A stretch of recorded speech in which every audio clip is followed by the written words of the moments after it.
사도 바울은 지난주에 데살로니가에서 세상을 뒤집어 놓으며 복음을 전했습니다. 하지만 불량한 이들과 함께했던 유대인들이 바울의 선교를 방해했고 그곳을 떠날 수밖에 없었습니다. 그 다음으로 갔던 곳이요 베레아였습니다. 이곳 사람들은 너그럽게 바울의 이야기를 들어주었지만 여기까지도 유대인들의 무기가 몰려왔습니다. 그래서 실라와 디모데는 내버려두고 사도 바울만 그 성을 빠져나와서 또 다음 기착지 아테네죠. 아테네에서는 이제 우상 숭배하는 철학자들 에피쿠로스 학파와 스토아 철학자들과 함께 토론했다라고 이야기합니다. 그 토론하는 것은 사도 바울의 주특기였어요. 그래서 막 토론을 하는데 예수님의 부활을 전하는 사도 바울의 이야기를 듣고 어떤 이들은 조롱을 하며 떠나갔고 어떤 이들은 바울의 이야기에 귀를 기울이기도 했습니다. 성경은 말하기를 몇몇 열매도 있었다라고 말씀합니다. 근데 오늘의 본문 이제 18장 1절에서는요. 그 아덴으로부터 떠나 고린도라는 지역으로 들어왔습니다. 그 도착했을 때의 말씀입니다. 이 당시에 사도 바울은요 무척 지쳐 있었어요. 아주 힘들었어요. 앞서서 불량한 유대인들에게 쫓겨서 위협을 받기도 했고요. 도망해야 했기 때문에 그렇습니다. 게다가 이렇게 도망하면서 복음을 전하였는데 뚜렷한 열매는 나타나지 않았기 때문입니다. 여러분 그렇잖아요. 내가 고생을 했는데 고생을 해서 열매가 얻어지면 그래 고생한 보람이 있구나 할 텐데 내가 애쓰고 고생을 했는데 그에 합당한 열매가 나타나지 않는다면 우리는 기운이 다 빠지게 되어 있습니다. 아덴에서 특별한 전도의 열매가 있지 않았습니다. 교회도 세워지지 못했습니다. 그런데 생각해 보십시오. 여러분 이 지역이 바울이 원래 내가 여기로 가서 복음을 전해야지라고 계획했던 곳입니까? 그렇지 않다는 것이에요. 하나님께서 환상을 보여주셔서 오게 된 곳이었잖아요. 하나님께서 인도하셔서 온 곳이라면 내가 조금만 전해도 사람들이 확 변화해야 될 것만 같은데 하나님 역사가 그냥 막 일어나야만 할 것 같은데 마주하는 현실은 그렇지 못하고 더욱더 사도 바울을 어렵게 했다라는 것입니다. 그리고 또 여러분 이렇게 쫓기는 가운데 함께 마음을 나눌 사람이 있었다면 얼마나 좋았을까요? 그런데 함께 했던 실라와 디모데는 아직 데살로니가 지역에서 남아 있었고 사도 바울을 쫓아서 이곳까지 오지 못하고 있었던 상황이었습니다. 그러면서 사도 바울이요 천막 만드는 일을 하고 있었다라고 말씀합니다. 전도 여행을 위하여 가져왔던 돈이 다 떨어졌든지 다 사용했든지 어쨌든 돈이 없었어요. 그래서 그 일을 하지 않으면 이 여행을 계속할 수 없는 상황이었습니다. 복음을 전하는 것에만 집중할 수 있었으면 좋았겠지만 상황이 그러지 못했다라는 것입니다. 여러분 이런 전방위적인 상황이 모든 상황이 사도 바울을 압박하고 있었습니다. 여러분 제가 사도 바울이었다면 이런 상황이었다면 어땠을까요? 그래 전도 여행 이제 포기하자. 안디옥으로 돌아갈 만큼의 여비만 벌어서 얼른 안디옥 교회로 돌아가자. 거기서 다시 회복하자라고 생각했을 것만 같습니다. 그래서요 여러분 사도 바울도 이후에 이때를 기억하면서 고린도전서에서 이렇게 말씀합니다. 고린도전서 2장 3절인데 세번역 성경으로 제가 읽어드리겠습니다. 고린도전서 2장 3절입니다. 내가 여러분과 함께 있을 때에 나는 약하였으며 두려워하였으며 무척 떨었습니다. 이게 사도 바울의 심정이었다라는 것입니다. 여러분도 그럴 때 있지 않으십니까? 내가 기도하면서 무엇인가 열심히 준비했는데 이루어지지 않을 때 말입니다. 나만 홀로 하나님의 말씀대로 살고 있는 것 같을 때, 세상 사람들과 부딪힐 때, 내가 한없이 나약해지고 자존감은 바닥을 치고 하나님보다 세상이 두려워지는 것만 같은 그때, 여러분 그때 하나님께서 역사하기 시작합니다. 바울이 한없이 나약해지고 두려워졌을 그때 하나님은 사도 바울 가운데 어떻게 역사하고 계십니까? 오늘 본문 18장 2절과 3절 말씀 우리 다시 함께 조금 길지만 함께 한 목소리로 읽어보도록 하겠습니다. 18장 2절과 3절입니다. 시작. 아굴라라 하는 본도에서 난 유대인 한 사람을 만나니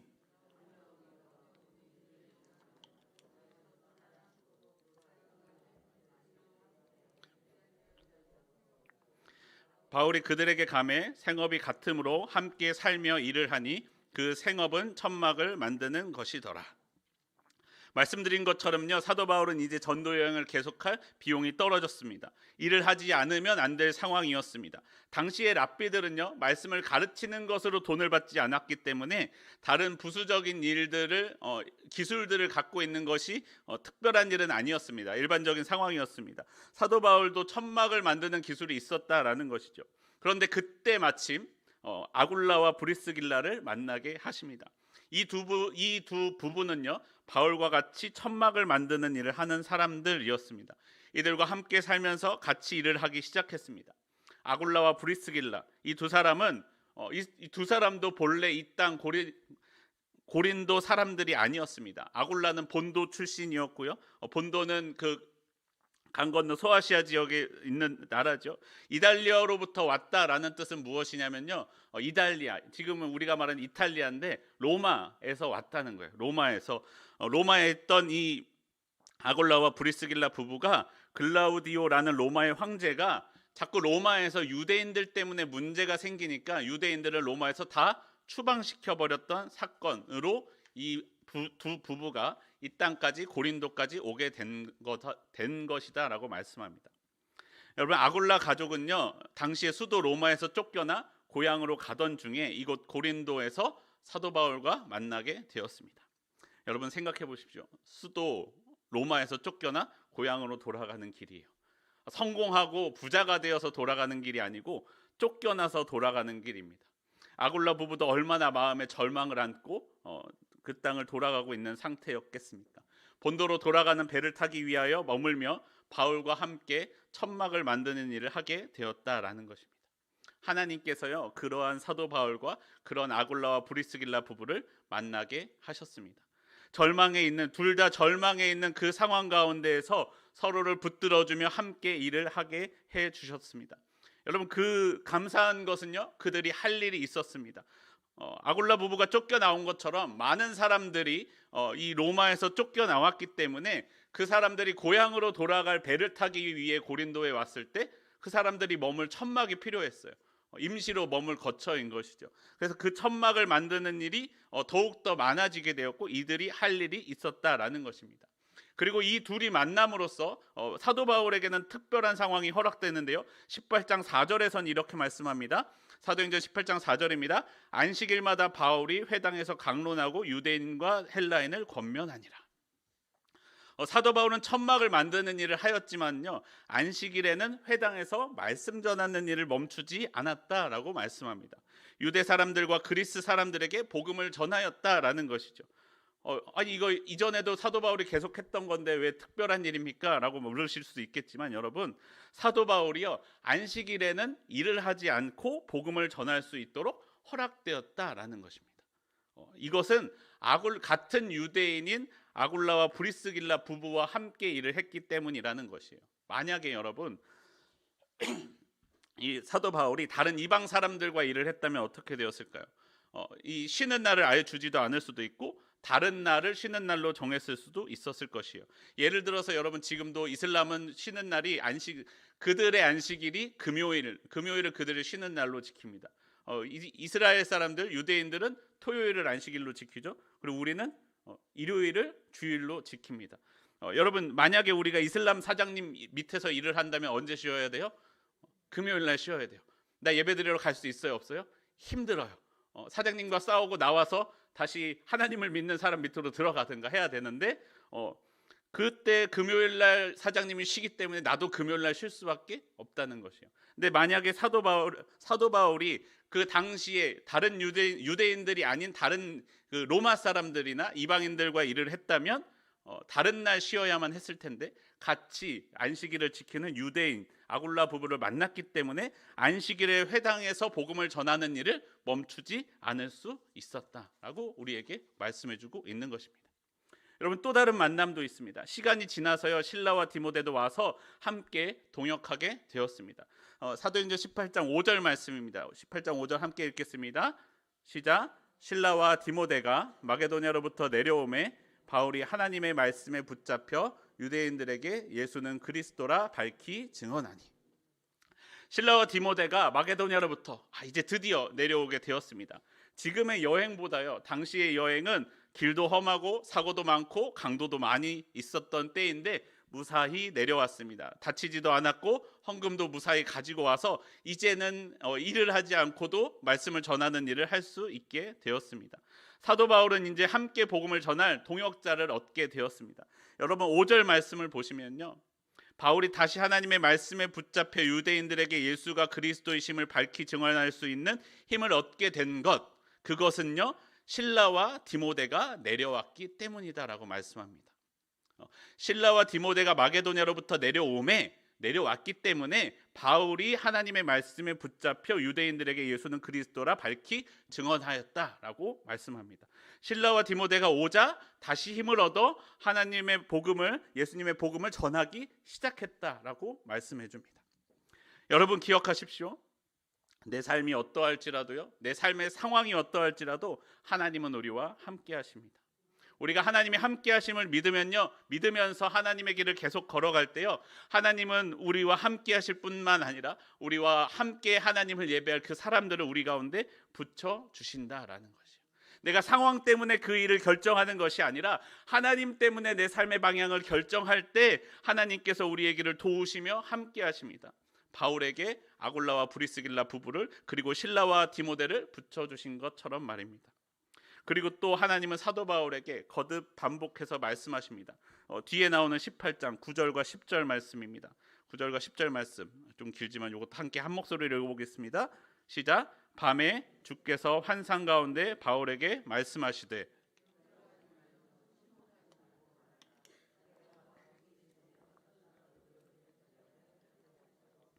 이는 이성 중에 내 백성이 많음이라 하시더라.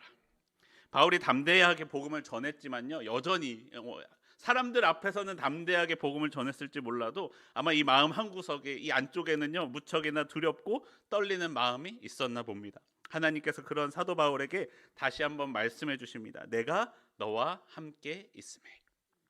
하나님의 길을 걷는 사도 바울과 함께 하신다라고 말씀하십니다. 사도 바울 혼자만 그 길을 걷는 것이 아니고 많은 하나님의 사람들이 이 성 가운데 있음을 말씀해 주십니다. 그리고 하나님의 말씀을 듣고 변화될 사람들이 이 성 가운데 많음을 말씀해 주고 있습니다. 사도 바울은 하나님과 그리고 하나님께서 보내주신 사람들과 함께함으로 힘을 얻어 하나님의 길을 갈 수 있었다라고 말씀합니다. 여러분 우리는 구약 성경에서도 하나님께서 이와 같이 말씀하신 것을 알고 있습니다. 바로 선지자 엘리야이죠. 선지자 엘리야에게도 이렇게 말씀하셨습니다. 열왕기상 18장을 보시면요, 바알의 선지자 450명과 아세라의 선지자 400명을 갈멜산에서 엘리야가 대적하여 섰습니다. 그들이 아무리 기도해도 내리지 않았던 불이 엘리야가 하나님께 기도하자 하나님께서 불을 내려주셨습니다. 모든 백성에게 하나님만이 참 하나님이심을 보여주고 그 자리에서 이방 선지자들을 모두 죽였다라고 말씀합니다. 그럼 이제 탄탄대로만 있을 것 같은데 오히려 19장에 넘어가시면요, 엘리야는 다시 쫓기기 시작합니다. 이세벨에게 쫓기는 신세가 되었어요. 이제 로뎀나무 아래 앉아서 하나님 차라리 내가 죽는 것이 낫겠습니다 라고 기도할 그때가 그러한 마음 상태가 되었습니다.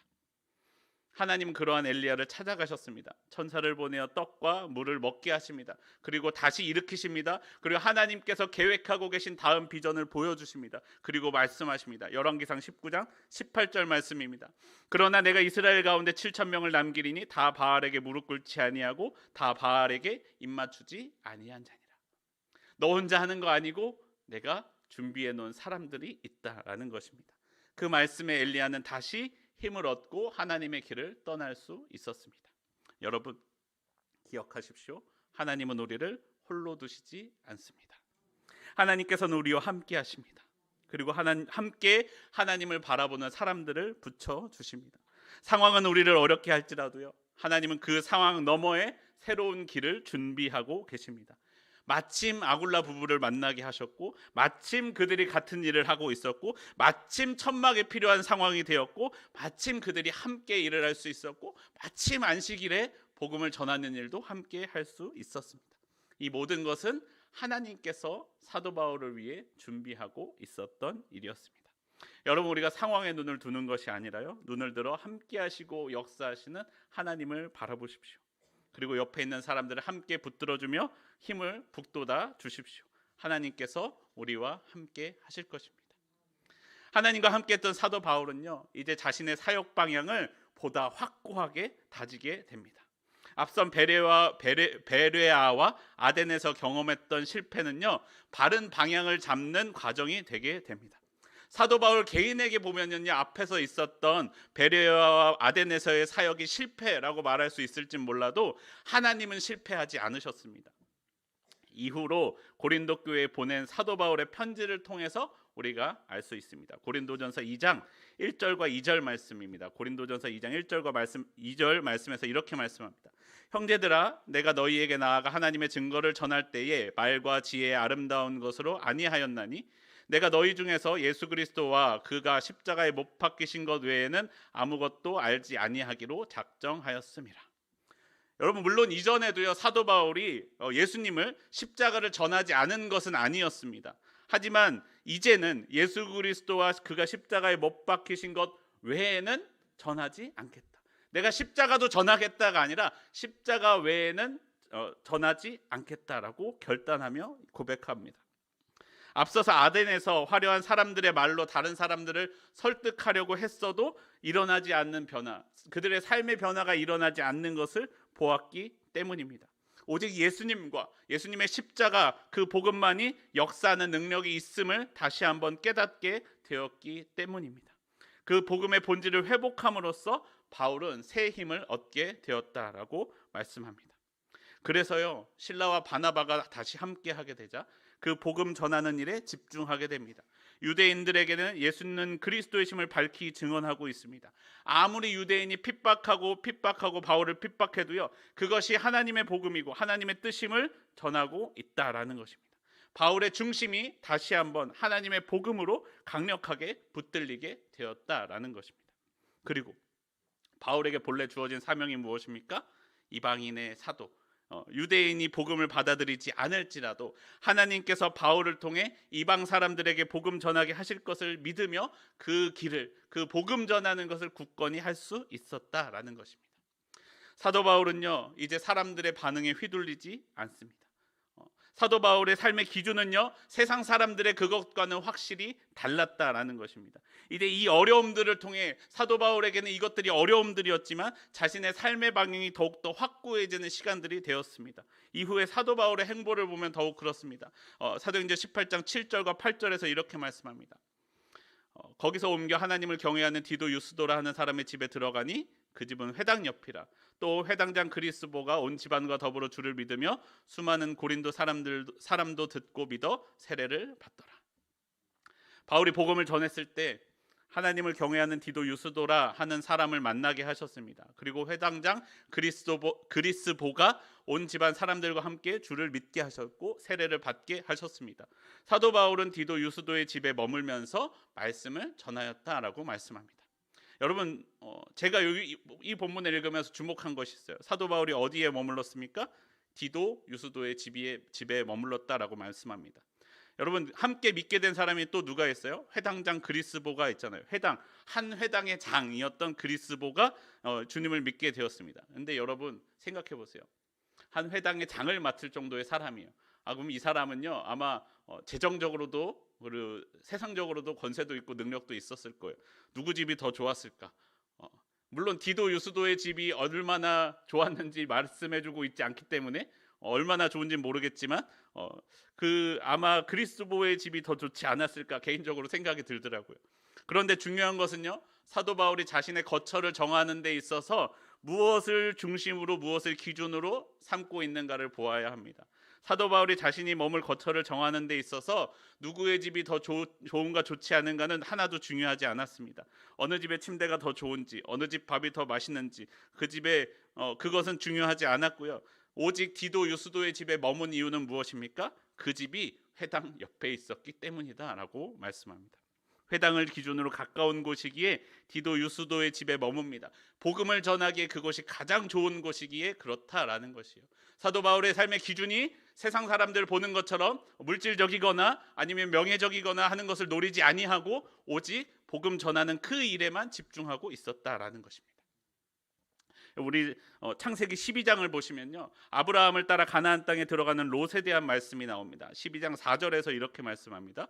이에 아브라함이 여호와의 말씀을 따라갔고 롯도 그와 함께 갔으며 아브라함이 하란을 떠날 때에 75세였더라 라고 말씀합니다. 아브라함은 여호와의 말씀을 따라갔습니다. 그리고 롯도 그와 함께 갔습니다. 말씀을 따라가는 아브라함을 따라 가나안 땅에 들어가는 롯의 모습을 볼 수 있습니다. 여러분, 그런데 그 이후에 아브라함의 목자와 롯의 목자가 다툼이 생겨 서로 떠날 곳을 정할 때의 모습을 보면은요, 롯의 삶의 기준이 달라진 것을 볼 수 있습니다. 창세기 13장 10절을 보면 이렇게 말씀합니다. 이에 롯이 눈을 들어 요단 지역을 바라본즉 소알까지 온 땅에 물이 넉넉하니 여호와께서 소돔과 고모라를 멸하시기 전이었으므로 여호와의 동산 같고 애굽 땅과 같았더라. 삶의 기준이 무엇이 되었습니까? 애굽 땅과 같았더라. 여러분, 롯이 눈을 들어본즉 그 땅이 애굽 땅과 같았다. 그 땅 좋은 땅이다라고 고백하고 있다라는 거예요. 말씀을 따라가는 아브라함을 따라갔던 롯의 삶의 기준이 애굽 땅이 되어 버렸습니다. 말씀을 따라 땅을 선택하지 아니하고 따를 것을 선택하지 아니하고 자신의 눈에 보기에 그리고 애굽 땅과 같은 것을 선택하고 있는 모습을 볼 수가 있습니다. 그 이후의 삶은 우리가 잘 알고 있지 않습니까?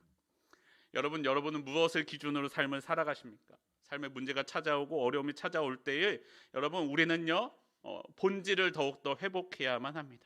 세상은 삶의 기준으로 세상을 바꾸라, 세상은 삶의 기준을 세상을 기준으로 두고 바꾸라라고 우리를 압박하지만요, 우리는 그럴 때일수록 더욱 하나님의 마음을 회복해야 됩니다. 세상 사람들처럼 물질을 쫓지 아니하고 명예를 쫓지 아니하고 오직 하나님을 내 삶의 기준으로 두고 하나님을 중심으로 내 삶을 결정해야 합니다. 사명을 따르는 삶이 되어야 된다는 것이죠. 내 삶에서 하나님이 나타나게 해야 된다는 것이죠. 나를 통해 하나님이 빛나시게 해야 한다라고 말씀합니다.